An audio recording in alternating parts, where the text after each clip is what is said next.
দর্শক, প্রথম ধাপের উপজেলা নির্বাচন পরিষদ নির্বাচনের ভোট ৮ই মে। ভোটের দিন যত ঘনিয়ে আসছে ততই বাড়ছে প্রার্থীদের ব্যস্ততা। সকাল থেকে চালাচ্ছেন প্রচারণা। পটুয়াখালী উপজেলা নির্বাচনের প্রচারের খবর জানাতে সরাসরি যুক্ত হচ্ছেন সহকর্মী মহিবুল্লাহ চৌধুরী। আমরা কথা বলবো তার সাথে।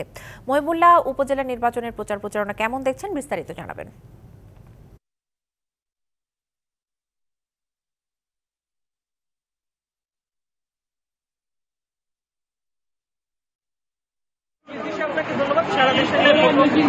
দ্বিতীয় ধাপের উপজেলা পরিষদ নির্বাচনের প্রচারণা কিন্তু জমে উঠেছে। ইতিমধ্যে প্রার্থীরা কিন্তু দিন রাত তাদের ভোট প্রার্থনা করছেন এবং ভোটারদের দাঁড়ে যাচ্ছেন, ভোট প্রার্থনা করছেন। সকাল থেকে রাত পর্যন্ত তাদের ভোট প্রার্থনা করছেন এবং ভোটারদের কাছে নানা ধরনের প্রতিশ্রুতি দিচ্ছেন এবং সবাই সেমিনার করছেন এবং তাদের আগামী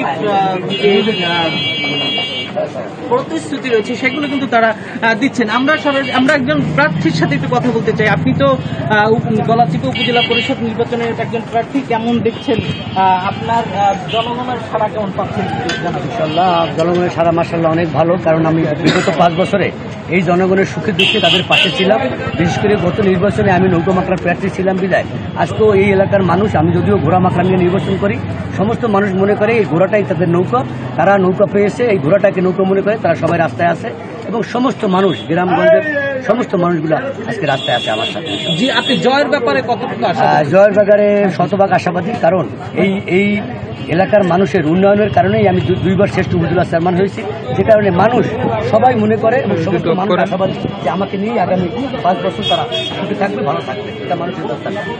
দেশে যেমন শুনছিলেন তিনি কিন্তু বলছেন যে তারা জনগণের কাছে যাচ্ছেন এবং নানা ধরনের প্রতিশ্রুতি দিচ্ছেন, তারা জনগণের সাড়া পাচ্ছেন।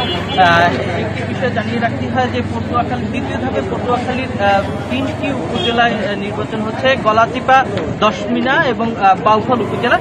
এই কয়েকটি উপজেলায় কিন্তু নির্বাচনী আমেজ বিরাজ করছে। তো পটুয়াখালীর গলাচিপা থেকে উপজেলা পরিষদ নির্বাচনের এই ছিল সর্বশেষ। দিশা। মহিবুল্লাহ, আপনাকে ধন্যবাদ।